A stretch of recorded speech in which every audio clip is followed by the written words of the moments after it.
If you're posting a photo online, you're probably doing it on Instagram.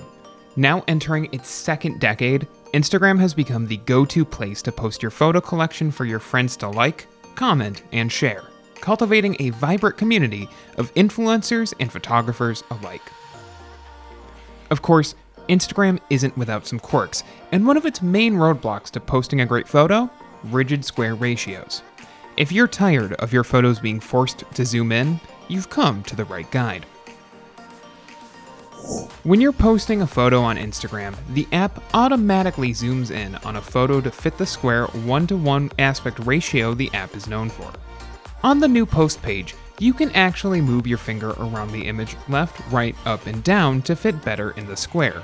But if you want the full image to appear in the image square, you want to click the small zoom icon in the lower left corner of the image to zoom completely out.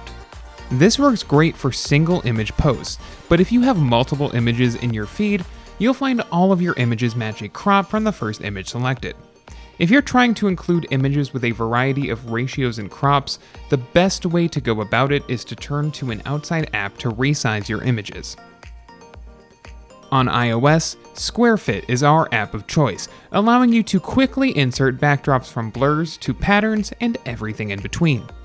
Exports are quick and easy, and with stickers and frames included, you won't even have to edit your photo in Instagram. On Android, Square Quick is a great alternative, offering the same great feature set as SquareFit, along with a couple of other neat tricks, like photo layering.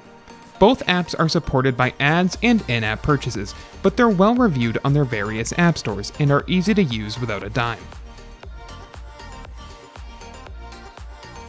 If you like this guide, make sure you subscribe for all sorts of videos covering Zoom and other technology. And don't forget to check out one of these videos we think you might enjoy.